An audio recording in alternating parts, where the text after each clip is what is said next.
Okay, now we're going to look at the while statement. And let me switch here for a minute. Okay, so in the while statement,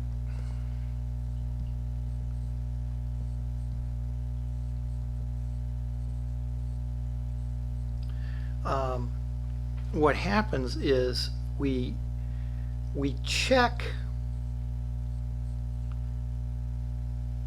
Uh-oh. That must not be casting. Let me go back over here.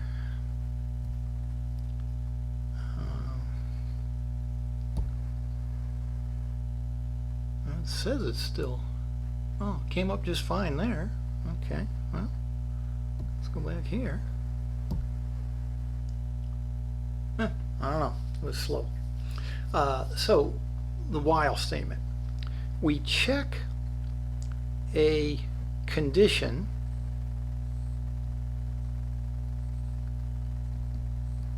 first, then we if the condition is true,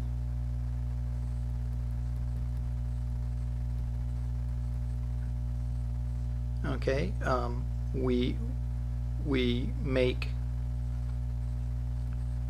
one iteration. We go through the code underneath the while. Okay, we make one iteration, then check again.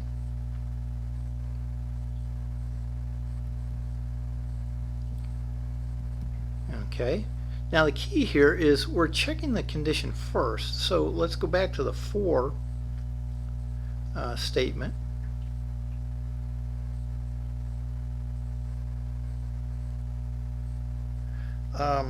In a lot of ways, no, I probably won't.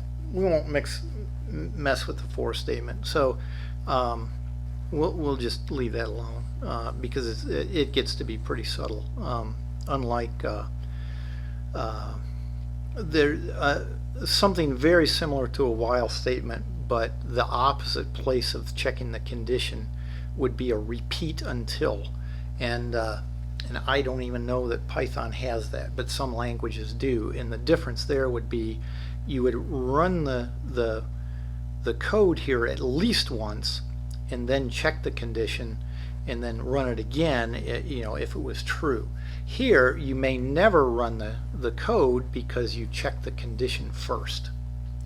Okay, so there is a good reason why the so-called repeat until structure is around. I'll have to look. I didn't check that before all this, if they had that or not. Okay, so the while statement, this is what we're doing. Before let's see. Often we want to do that if we aren't sure how many times we want to run a loop. So for instance,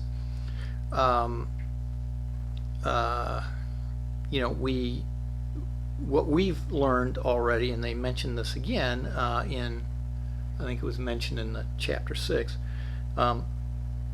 for I in range 10, and maybe what I'm trying to do is decide the largest value, or the smallest value that would do something. Okay, so this is going to start at 0, and I don't know what it's going to be, but we'll check if works. Okay, whatever that is, and we're going to start at 0, right?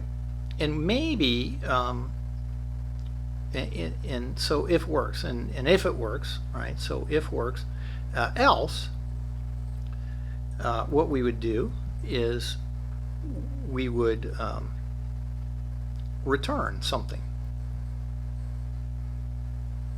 okay, and break that loop, right? So this might be in a definition or something that we were looking at, but we would break that loop. Well, see, now with a while statement, I can say while my condition, whatever that is, we'll look at concrete examples here, but my condition works, do this stuff.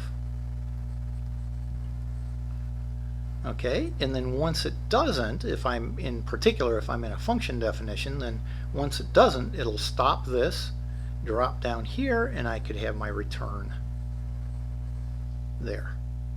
And see, that's a lot cleaner than putting it in the middle of a for loop.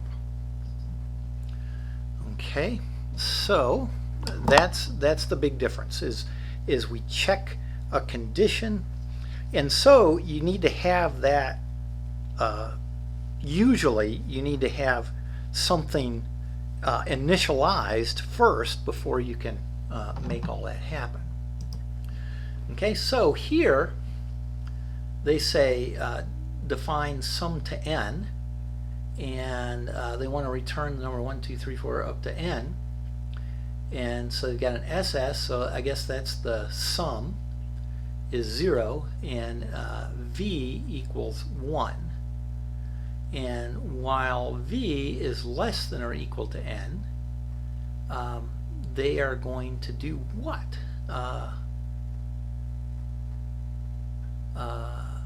They're going to start at 0, put in 1, and then so that'll give us a 1.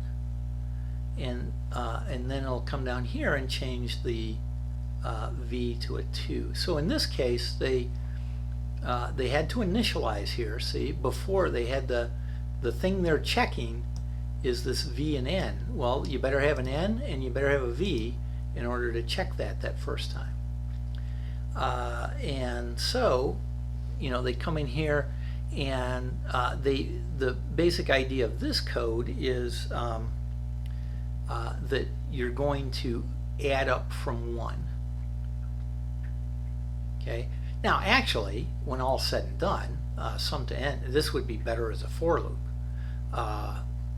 but they give this example. We'll look at some others, and this is really the first time you can run into this problem, an infinite loop. Okay, so suppose you did this. You wrote this code, but you left out that line, the v equals v plus 1. Well, what's going to happen? Well, v is always going to be 1, and n is always going to be 1 or bigger. And so it says while 1 is less than or equal to some number that's 1 or bigger, do this. And it'll just keep going, and it won't stop. Okay, it won't, you know, and you'd have to kill the kernel. Ooh, that sounds terrible. So let's try.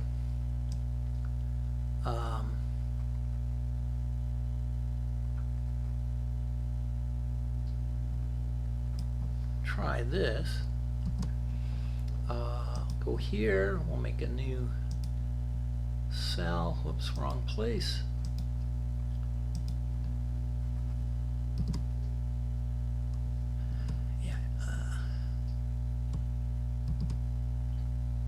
Still not. I'll have to. Oh, they said there's an invisible character. Cancel.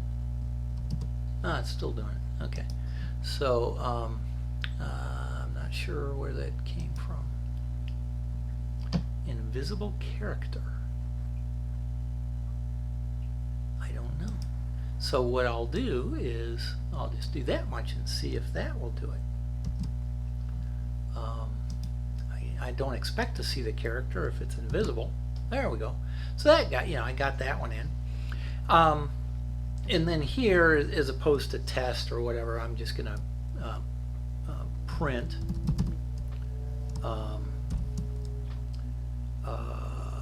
what is this? Sum underscore 2, and I'll put my number just right in here. So sum to 6, and run that cell, and it's 21. Okay. Now, let me comment out this. And I run that cell. Nothing happens. Well, actually, something is happening. See that star right there? That says it's calculating. And so I will have to go up here and I'm going to say restart the kernel.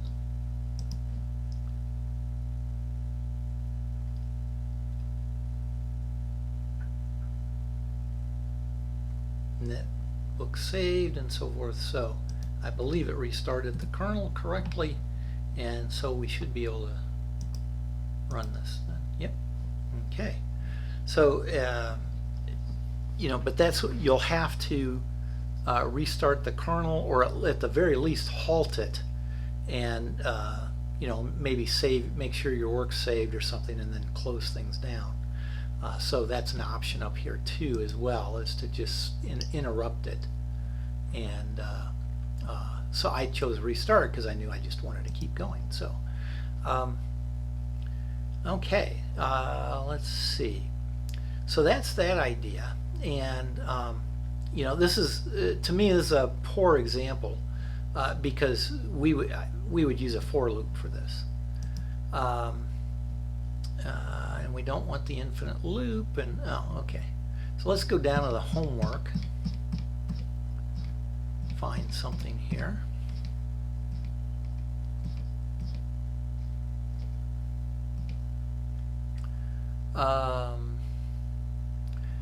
Write a function to count how many odd numbers are in a list. Well, that still sounds like a for loop to me, because I need to go through the whole list. I mean, we can do it, but let's find something, some of all the negative numbers. Count how many words in a list have length 5.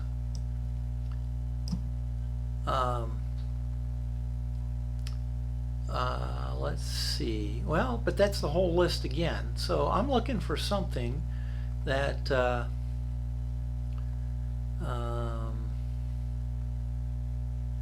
oh, well, yeah, we could look at like Newton's method for a square root. Okay, they've got this back here.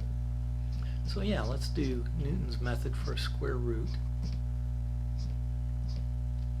I went past it, I think.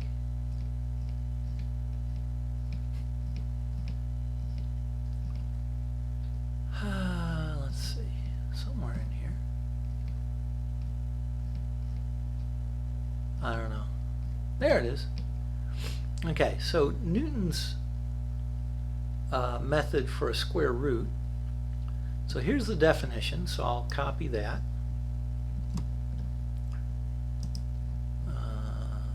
Insert. Oops, well, that's not where I wanted it, but that'll work. So what happens is I give it a number, and it's got this algorithm. It says start with some or other guess at the answer, and it says, well, we'll just take half of n. What, if I give it 4, it'll work with 2, and wow, it got the right answer. And it says while true, get a better approximation. So here's a better approximation. So approx plus n over approx, and so what it's doing is it's just taking a number divided by 2 and trying to get half of that and then half of that and so forth. So let's try this just to see how their code works here. So let's try square root, and we'll just say print the square root of 10. Okay, we'll try that, run that cell. Very nice, right? So as long as we have a number bigger than 1, well, let's try 1.5.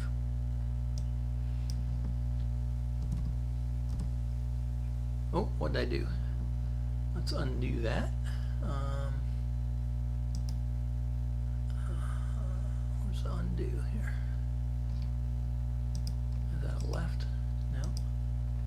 There's an undo somewhere in here. I know it. I've used it. You could point it to it for me. I don't know. I'm not sure what just happened. Okay, so let's try the square root of like 1.5 and see if this algorithm works. Oh, did I change that to markdown language or something? Oh, yes, I did. Okay. Code. There we go. Run cells. Okay, so 1.5 worked. How about 0.5? Look at that. Works wonderfully. So this is, you know, this is a neat algorithm, right? You start with n divided by itself, and then you just keep taking that number and adding n divided by that previous approximation. And okay, and it says here, if the absolute value of the approximation minus better is less than 0.001, then return better. And then otherwise it will just say approx equals better. Well, so they're doing this no matter what. Well, what I suggest is that you know, you do something like if it's going to be 001, then probably if I set better to begin with at say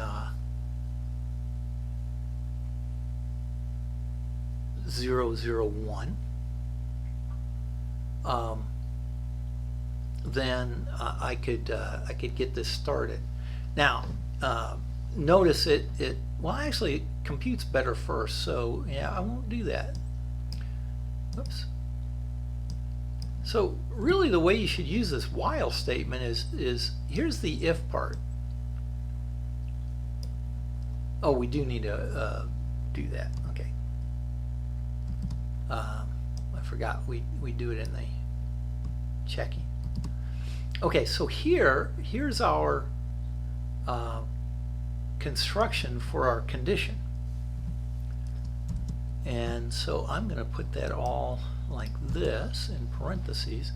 So now I do need to give a better, and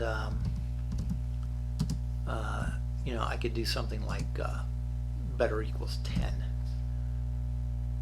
Oh no, I don't want to do that because it's approximation minus better, so I better do negative 10. Okay, so that I know will be oh, but it's an absolute value. Yeah, I'm doing this sort of on the fly.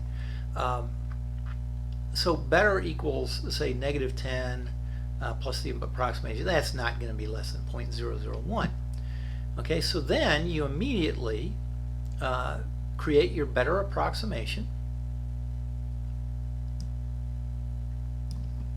Get rid of that statement. We do need the approx better there. But then our return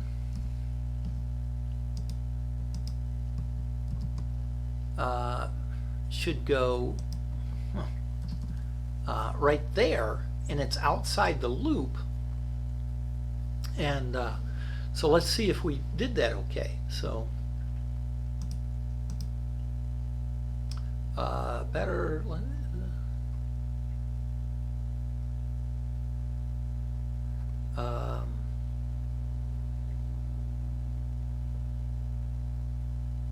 I just looked at that and realized, okay, so the better approximation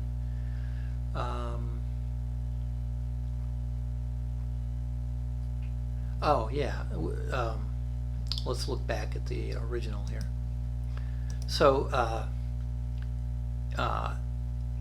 if the difference here is less than 0.001, you're done.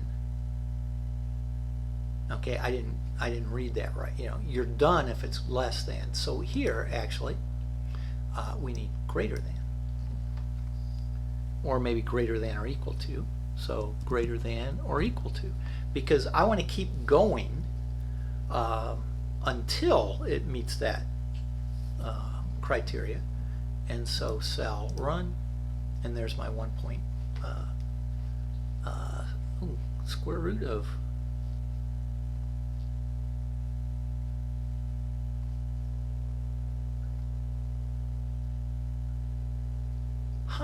I'm quiet. You're going, he got very quiet on that video. Yeah, so this is a good case of debugging, right? Because the square root of 0.5 should be, you know, up around 0.7 something, not at 1.125. And so what you can do is, let's go in here and print better. Okay, so I want to print better in here as I make it, and so yeah, see, so it made better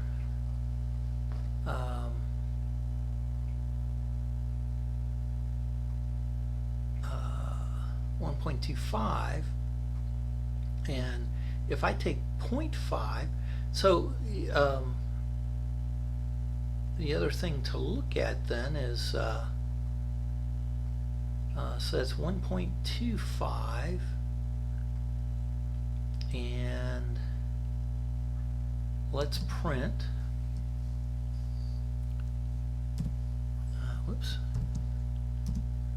print, and you all at home, you may already see what the heck went wrong, but I don't know. And so, you know, this is how I would handle it. Okay, so approximation. So we got better, and approximation is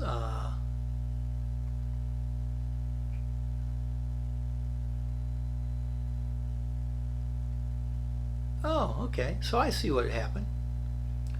So it gets the better approximation, right? And then it assigns approximation to better, or a better to approximation. And well, so they're equal right here. And then it goes up and checks, and I got 0.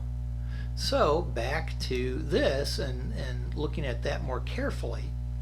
So it says, okay, if it meets the condition, then return, otherwise do this and then get the better approximation. Okay, and so what we need to do is actually put this changeover, instead of at the bottom,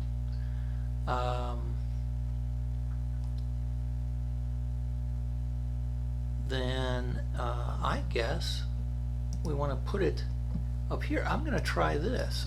This might work. So crazy, it just might work.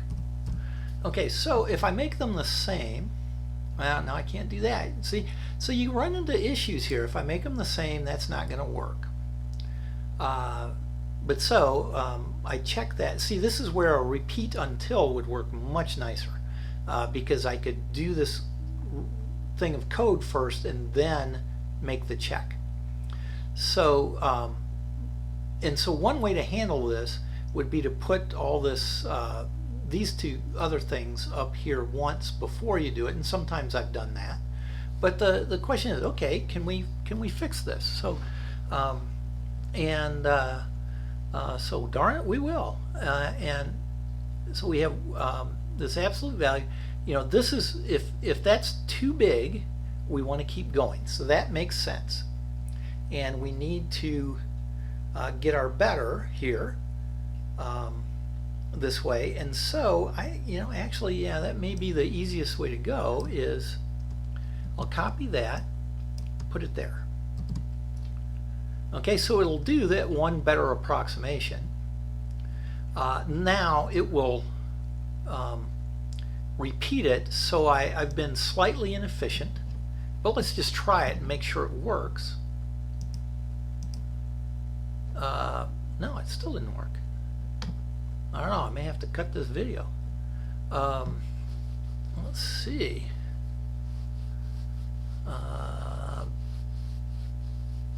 Oh, I left in the approximation equals better here. I don't want to do it there. I want to do it first. So in order to get this, you know, I was using their thing to begin with, and so I hadn't really thought through what I would need to do. But so, okay, we get an approximate, we give the first approximation, the first better approximation. We check. Hey, if those are good, just dump down here and return better. If not, then let your new approximation be the better one, and then compute a new better, and then check it and go that way. So we had to switch those two, and there it works just fine, 0.7071. Okay, so even a short, simple code can need debugging, so this kind of goes back to that idea of Chapter 6. And, you know, and I never apologize for either whether it's a brain fart or I just don't know or something like that, because I think it's important for you to understand nobody has all the answers. We have to work at stuff, and this is how I would work at it. And so we do an approximation, then we do a better. So I've basically done this loop once before I go into the while part, and now I just keep going until it's done. But this way you're not, you know, usually if you're going to use a while statement, saying something like while true just doesn't even make sense, you know. So they were exiting the loop, you know, later down here, but I guess they were sort of making it like a repeat until, which that's the better structure. But we don't have a repeat until, and so this is what we did. So but notice, you know, so here's a real condition that I don't know ahead of time, right? So the other thing I could do here is I could say, we'll go with it for iteration, equals 0, and then here, then after I haven't done any iterations, I just well, I guess I did, so we'll call it iteration 1, and then here we'll say it equals it plus 1, return better. Now I could have it return better and it, or iteration. Okay, so I can do that, and then here I would print, I think we'll see if it just prints that as it is. So or actually I'm going to put the iteration first. So let's try this.